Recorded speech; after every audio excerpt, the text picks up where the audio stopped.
नमस्कार मित्रमैत्रिणींनो, आजच्या मॅनिफेस्टेशनच्या 7व्या दिवशी तुमचं खूप खूप स्वागत आहे. आशा करते पाडव्याच्या नवीन वर्षाने तुमचं आयुष्य आरोग्यदायी आणि सकारात्मकतेने न्हाऊन निघो. जुने सगळे सोडून नवीन आयुष्याची सुरुवात जीवनाला भरभराटीच्या वाटेवर घेऊन जाऊ. चला तर मग आता आपण नवीन विचार ऐकण्यासाठी तयार आहात ना? आजचं आपला मॅनिफेस्टेशनचा 7वा दिवस इतका जबरदस्त आहे की हे ऐकल्यानंतर आपण जर निराश होऊन थांबला असाल तर केवळ या मॅनिफेस्टेशनच्या 7व्या दिवशीच्या प्रवासात तुम्ही धावू शकाल.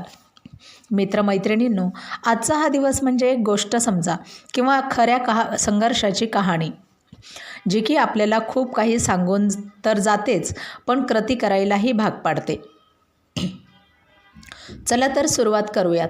एक मुलगा होता. घरची परिस्थिती खूप कठीण. पैसे नव्हते, सपोर्टही नव्हता. अशा परिस्थितीतही तो मोठं स्वप्न पाहायचा. पण प्रत्येक वेळी एकच आवाज, तुझ्याकडून काही होणार नाही. तुझं काय खरं आहे? तुझं नशीबच खराब आहे. खरं सांगायचं झालं तर तो रोज मॅनिफेस्टेशन करायचा, पण आतून तुटलेला होता. जी की आपली ही परिस्थिती सुरुवातीला अशीच असते. पण त्याच क्षणी एक टर्निंग पॉईंट आला. तो तर मॅनिफेस्टेशन करत करत 6 दिवस उलटले आणि 7व्या दिवशी तो प्रथमतः स्वतःशीच प्रामाणिक झाला आणि म्हणाला, मी फक्त बोलतोय पण विश्वास का ठेवत नाही? मग त्याने ठरवलं, काहीही झालं तरी हार मानायची नाही आणि त्याने स्वतःला बदलायचे ठरवले. ट्रान्सफॉर्मेशन डेमो आजमावला. त्या दिवसापासून त्याने निगेटिव्ह थॉट्स बंद केले. छोट्या छोट्या गोष्टीत एफर्ट्स टाकायला सुरुवात केली.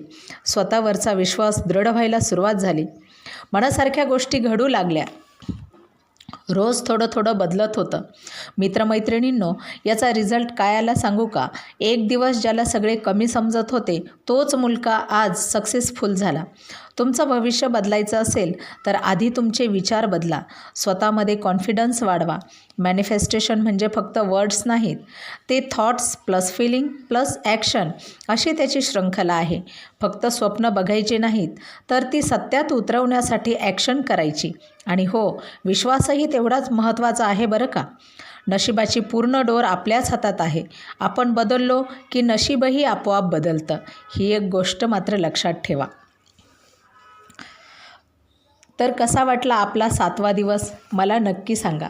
याहीपेक्षा सुंदर असेल आपला 8व्या दिवसाचा मॅनिफेस्टेशनचा प्रवास. तर थांबू नका. माझ्यासोबत या प्रवासातही तुम्ही दररोज सहभागी व्हावे. तर पुन्हा भेटूया लवकरच. तोपर्यंत स्वस्थ रहा, मस्त रहा. धन्यवाद.